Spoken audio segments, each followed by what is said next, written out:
গত বছর বা বছরগুলোয় প্রেমের ছ্যাঁকা খেয়ে এই নতুন বছরে আর কারো প্রেমে না পড়ার রেজলিউশন নিয়ে ফেলেছেন? ভুল করেছেন। এর আগে বার তিনেক প্রেমে পড়ে সম্পর্কে জড়িয়েও বিচ্ছিরিভাবে হৃদয় ভাঙার পরেও যদি সদ্য পাশের বাড়িতে বা পাশের পাড়ায় আসা কোনো ছেলে বা মেয়েকে আপনার হঠাৎ করে ভালো লেগে গিয়ে থাকে, তাহলে অতীতের ক্ষতকে অ্যাভিলিয়নে পাঠিয়ে দিয়ে নির্দ্বিধায় সেই ভালো লাগার আবেশটাকে উপভোগ করুন। পরীক্ষার সিলেবাসে খুচরো ফাঁকির বিনিময়ে আপনার মনটা যদি প্রতিদিন তার কথা ভাবতে চায়, তাহলে মনকে একটু আশকারা দিন। কোনো পড়ন্ত বিকেলে পাড়ার গলি কিংবা ছাদ থেকে হঠাৎ যদি আপনার উদ্দেশ্যে তার হাত নাড়া বা কেমন আছেন ডানা মেলে উড়ে আসে, তবে আপনিও ফের এক আল বোকা বোকা হাসি ফেরত দিয়ে নতুন প্রেমের মৌসুমে আবেগের ডানা মেলে ফেসে পড়ুন খুলি হয়ে। নিঝুম রাতের একলা বিছানায় আপনার টাটকা অনুভূতিগুলোর সাথে হেডফোনে বরাদ্দ রাখতে পারেন গুটি কতক নির্বাচিত প্রেমের গান।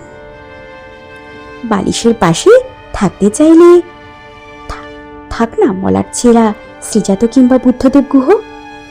আগে হয়তো ভুল মানুষজনের উপর অনুভূতিগুলো বিনিয়োগ করে জীবনে লোকসান করে ফেলেছেন বারংবার, কিন্তু তবু আপনাকে ঝুঁকি নিয়ে আবার এগোতে হবে। কে বলতে পারে এবারের মানুষটি হয়তো আপনার জীবনের সঠিক মানুষ।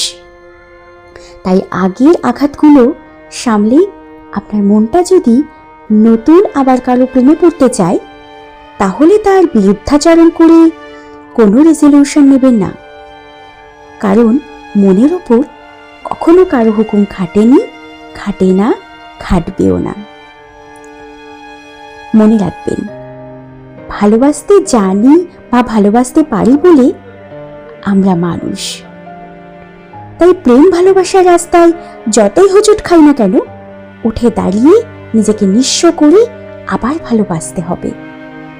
বেলার শেষের উজান স্রোতে কোনো এক তরুণীর হাতটা ধরে ভাসতে হবে।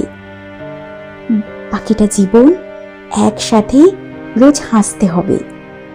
হ্যাঁ, আমাদের আবার ভালোবাসতে হবে, আমাদের আবার ভালোবাসতে হবে।